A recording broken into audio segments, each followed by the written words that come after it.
اگلی رکوع کا آغاز ہوتا ہے، اللہ تعالیٰ ارشاد فرماتے ہیں وَلَقَدْ أَرْسَلْنَا نُوحًا إِلَىٰ قَوْمِهِ۔ اللہ تعالیٰ فرماتے ہیں کہ یقیناً ہم نے نوح علیہ السلام کو اس کی قوم کی طرف رسول بنا کر بھیجا کہ میں تمہیں صاف صاف ہوشیار کر دینے والا ہوں۔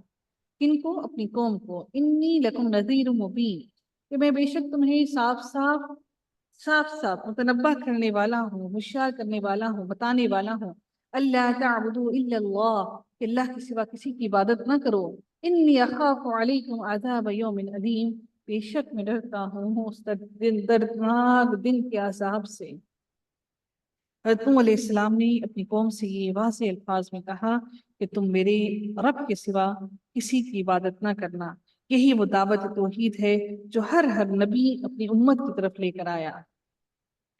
اور اللہ تعالیٰ نے سورۃ الانبیاء میں بھی ارشاد فرمایا کہ جو پیغمبر ہم نے آپ سے پہلے بھیجے ان کی طرف یہی وحی کی کہ میرے سوا کوئی معبود نہیں، بس میری ہی عبادت کرو۔ اور میں اس عذاب الہی سے انی اخاف، بے شک میں اس دردناک عذاب سے ڈرتا ہوں۔ اب سرداروں نے کیا جواب دیا؟ یہ ہر قوم کے سردار جو تھے انہوں نے یہی جواب دیا۔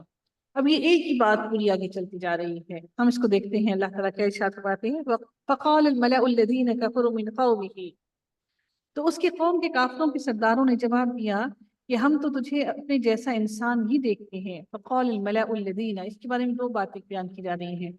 ایک تو کہتے ہیں کہ یہ بات جو ہے حضرت نوح علیہ السلام کی اپنی ہی قوم سے جب بات کی جا رہی تھی، یہ وہی بات کی جا رہی ہے کہ ان کی قوم نے پھر آگے سے یہی جواب دیا۔ اور دوسری بات کی جا رہی ہے کہ حق کی تاریخ میں یہ بات بھی ہر دور میں سامنے آتی رہی ہے کہ ابتدا میں اس کو اپنانے والے ہمیشہ سے وہ لوگ ہوتے ہیں جنہیں معاشرے میں کمتر سمجھا جاتا ہے، اور صاحب حیثیت اور خوشحال طبقہ اس سے ہمیشہ ہدایت سے محروم رہتا ہے، کیونکہ وہ ہمیشہ سے اپنی زیادہ پیسے ہونے کی بدولت ہمیشہ اکڑ اور تکبر میں رہتا ہے۔ حتیٰ کہ یہ چیز پیغمبروں کے پیروکاروں کی علامت بن گئی، یعنی کہ پیغمبر کے پیروکار پیروی کرنے والے ہمیشہ سے مفلس اور غریب لوگ ہی رہے، اور پھر یہ ان کی علامت بن گئی کہ غریب لوگوں نے سب سے پہلے ایمان کی طرف آئے۔ تو ایک ہوا کیا کہ جب شاہ روم ہرقل نے حضرت ابو سفیان رضی اللہ تعالیٰ عنہ سے نبی اکرم صلی اللہ علیہ وآلہ وسلم کے بارے میں باتیں پوچھیں، تو ان سے ایک بات یہ بھی پوچھی کہ اس کے پیروکار یعنی نبی اکرم صلی اللہ علیہ وآلہ وسلم کے پیروکار معاشرے کے معزز سمجھے جانے والے لوگ ہیں یا کمزور لوگ ہیں؟ تو حضرت سفیان نے جواب دیا کہ ابو سفیان نے جواب دیا کہ کمزور لوگ ہیں، جس پر ہرقل نے کہا کہ رسولوں کے پیروکار ہمیشہ کمزور لوگ ہی ہوا کرتے ہیں، اور قرآن مجید میں بھی وضاحت کی گئی ہے کہ خوشحال طبقہ ہی سب سے پہلے پیغمبروں کی تکذیب کرتا ہے۔ جو غریب بندہ ہے نا، وہ غریب بندے کے سامنے آپ بیٹھ کر اگر دین کی اس کو وہ دیں گے نا، تو وہ ایک سٹیٹس کی لحاظ سے بھی خود کو کمتر سمجھنے کے لیے آپ کی بات کو سنے گا، لیکن جو سٹیٹس کے لحاظ سے آپ سے اونچا ہے نا، وہ کبھی بھی آپ کی بات نہیں سنے گا، کیونکہ وہ آپ کو اپنے سے کمتر سمجھتے ہیں کہ انہی کی بات کی جا رہی ہے۔ بٹ انفارچونیٹلی ہمارا طبقہ، ہم دین پھیلانے والے لوگوں کے اندر یہ سب سے بڑی میں کہوں کہ غلطی ہے کہ ہم لوگ دین پھیلانے کے لیے ہمیشہ امیروں کو ڈھونڈتے ہیں، ان کو ٹٹولتے ہیں، غریبوں کے نزدیک بھی نہیں جاتے۔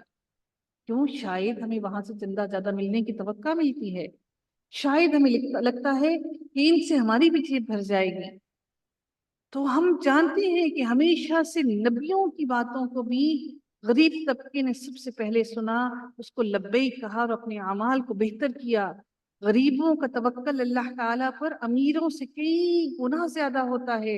وہ ایک وقت کا کھانا کھاتے ہیں لیکن اگلے وقت کے لیے ان کو اللہ تعالیٰ پر توکل ہوتا ہے کہ اللہ ہمارے پیٹ کو بھرے گا، لیکن ہم غریبوں تک رسائی نہیں حاصل کرنا چاہتے۔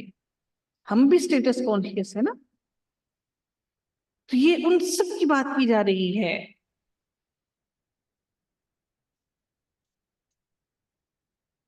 اب دیکھتے ہیں اللہ تعالیٰ ارشاد فرماتے ہیں کہ اور آگے کیا ہے کہ إِلَّا بَشَرٌ مِثْلَنَا وَمَا نَرَاكَ اتَّبَعَكَ إِلَّا الَّذِينَ هُمْ أَرَاذِلُنَا بَادِيَ الرَّأْيِ، اور تیرے تابعداروں کو بھی ہم دیکھتے ہیں کہ یہ لوگ واضح طور پر سوائے کچھ لوگوں کے اور کوئی نہیں جو بے سوچے سمجھے تیری پیروی کر رہے ہیں۔ ہم تو تمہاری کسی قسم کی برتری اور اپنے اوپر نہیں دیکھ رہے، بلکہ ہم تو تمہیں جھوٹا سمجھ رہے ہیں۔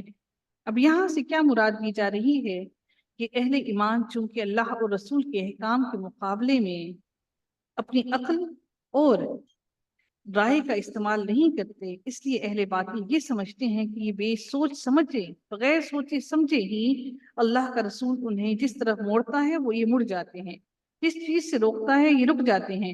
یہ بھی اہل ایمان کی بہت بڑی خوبی ہے کہ بلکہ ایمان کا اصل تقاضا یہی ہے کہ جب اہل کفر اور باطل کے نزدیک یہ خوبی ان کو عیب لگتی تھی، یہ ان کی سب سے بڑی خوبی ہے کہ بغیر کسی سوال کیے قرآن میں جو بات آ گئی، جو حکم آ گیا، بغیر کسی سوال کیے وہ فوراً ہی اس کو مان جاتے ہیں۔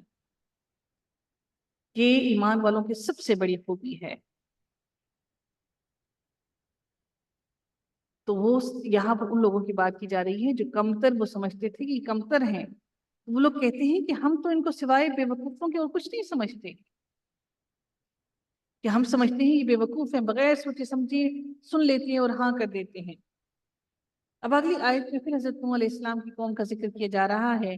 قال یا قومی، نوح علیہ السلام نے کہا اے میری قوم، اے میری قوم، ارائیتم، کہ مجھے بتاؤ کہ تو اگر میں اپنے رب کی طرف سے کسی دلیل پر ہوا اور مجھے اس نے اپنے پاس کی کوئی رحمت عطا کی ہو، ان کنت علی بینۃ من ربی وآتانی رحمۃ من عنده، اور اس نے مجھے کوئی رحمت عطا کی ہو،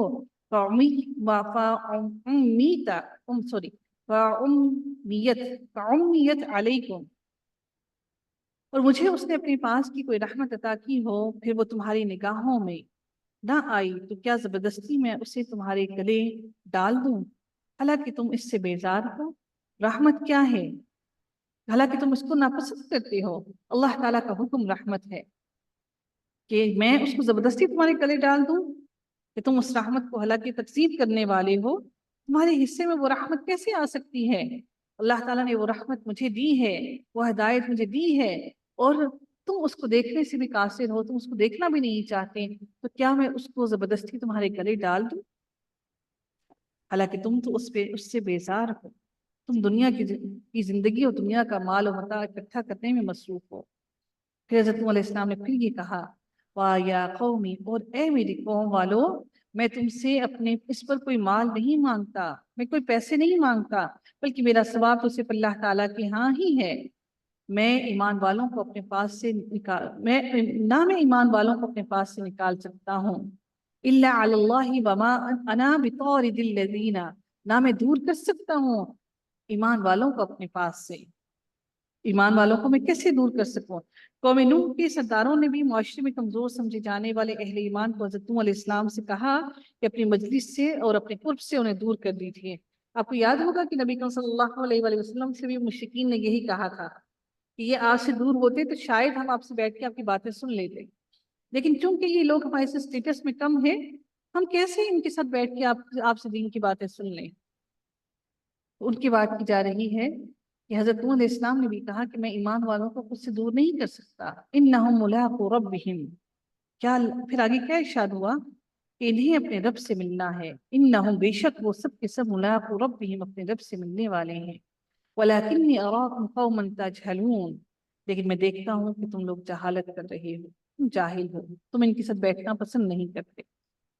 پھر ارشاد ہوتا ہے میری قوم کے لوگوں، اگر میں ان مومنوں کو اپنے پاس سے نکال بھی دوں، اگر میں ان مومنوں کو اپنے پاس سے نکال دوں، وَيَا قَوْمِ، اور ان کو نکال دوں، تو اللہ کے مقابلے میں میری مدد کون کر سکتا ہے؟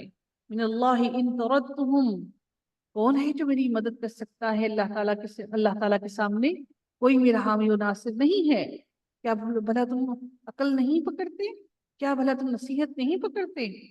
وَلَا أَقُولُ لَكُمْ عِنْدِي خَزَائِنُ اللَّهِ، اور میں یہ بھی نہیں کہتا کہ میرے پاس اللہ تعالیٰ کے کوئی خزانے ہیں، اور نہ ہی میں غیب کا علم رکھنے والا ہوں۔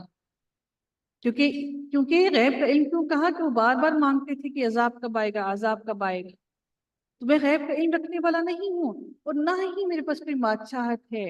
وَلَا أَقُولُ لِلَّذِينَ تَزْدَرِي أَعْيُنُكُمْ لَن يُؤْتِيَهُمُ اللَّهُ خَيْرًا، پھر اللہ تعالیٰ یہ بھی ارشاد فرماتے ہیں کہ میں کوئی فرشتہ بھی، آگے کیا ارشاد ہوتا ہے کہ حضرت علیہ السلام یہ بھی فرماتے ہیں کہ میں کوئی فرشتہ بھی نہیں ہوں، ملکن میں کوئی فرشتہ بھی نہیں ہوں، اور نہ ہی میں یہ کہتا ہوں کہ جن پر تمہاری نگاہیں ذلت سے پڑ رہی ہیں، تزدری، کہ جن کو تم ذلیل ہو کر تمہاری نگاہیں دیکھ رہی ہیں، اعینکم لن یؤتیہم اللہ خیرا، انہیں اللہ تعالیٰ کوئی نعمت دے گا ہی نہیں، یعنی کہ میں نہیں جانتا کہ اللہ تعالیٰ ان کو کوئی نعمت دے گا یا نہیں دے گا. لن یؤتیہم اللہ خیرا اللہ اعلم بما فی انفسہم، ان کے دل میں جو ہے اسے اللہ ہی خوب جانتا ہے، میں کسی کے دل کے حال سے واقف نہیں ہوں.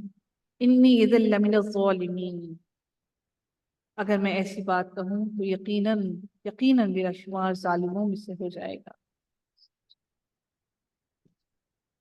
یعنی تم جن کو حقیر سمجھتے ہو ان کے لیے اس بات کا کوئی نقصان نہیں ہے تمہارا حقیر سمجھنا یا نہ سمجھنا، بلکہ تم خود ہی ظالم ہو، تم ہی اس جہنم میں چلے جاؤ. قالو، کس نے کہا؟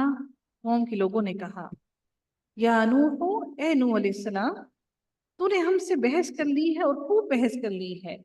قد جادلتنا، تو نے ہم سے خوب جھگڑا کر دیا، خوب بحث و مباحثہ کر دیا. فاکثرت جدالنا، اور خوب بحث بھی کی اور اس میں بہت کثرت بھی کی، بہت زیادہ بحث کر لی. فأتنا بما تعدنا ان كنت من الصادقین، پھر اب بحث کرنے کے بعد اب وہ لے آنا جو عذاب جس کا تو وعدہ کرتا ہے، جس سے تو ہمیں دھمکا رہا ہے. تعدنا، تو نے وعدہ کیا، اس کو لے آ اب اس کو، اگر تو سچا ہے. قال، حضرت نوح علیہ السلام نے جواب دیا، انما یأتیکم بہ اللہ، اس سے بھی اللہ تعالیٰ ہی لائے گا. انشاء وما انتم بمعجزین، اگر وہ چاہے، اور ہاں تم اسے ہرانے والے، عاجز کرنے والے نہیں ہو. ولا ينفعکم نصحی، تمہیں میری خیر خواہی کچھ بھی نفع نہیں دے سکتی، گو کہ میں کتنی ہی تمہاری خیر خواہی کیوں نہ چاہوں، میری خیر خواہی، میری نصیحت تمہیں فائدہ نہیں دے سکتی ہے. چاہے کہ انصح لکم، کہ میں کتنی ہی تمہارے لیے خیر خواہی کیوں نہ چاہوں، میری خیر خواہی تمہیں کام نہیں آ سکتی. ان کان اللہ یرید، جب تک کہ بشرط یہ کہ میرا اللہ اس چیز کا ارادہ نہ کر لے. این یغویکم، یغوی، اس کا مطلب کیا ہے کہ یہ مکمل طور پر جب انسان گمراہ ہو جاتا ہے تو اس کو کہا جاتا ہے باغی ہو جانا، بغی، یہ وہی ہے غوی. جب انسان مکمل طور پر باغی ہو جاتا ہے تو پھر اس کے لیے خطرناک موڑ آ جاتا ہے زندگی کا، کہ وہ پھر واپس ہدایت کی طرف نہیں لوٹ کر آتا. بشرط یہ کہ تمہیں میری خیر خواہی نفع نہیں دے سکتی، تو کہ تم کتنی ہی میں تمہاری خیر خواہی چاہ لوں، بشرط یہ کہ اللہ تعالیٰ نے ارادہ نہیں کیا کہ وہ تمہیں گمراہ کر دے. کہ اللہ کا انکان اللہ یریدو، کہ کہیں کہ ارادہ نہ کر لیا ہو اللہ تعالیٰ نے این یغویکم، کہ وہ تمہیں گمراہ کر دے، ضلالت میں ڈال دے، گمراہی میں ڈال دے، ذلت میں ڈال دے.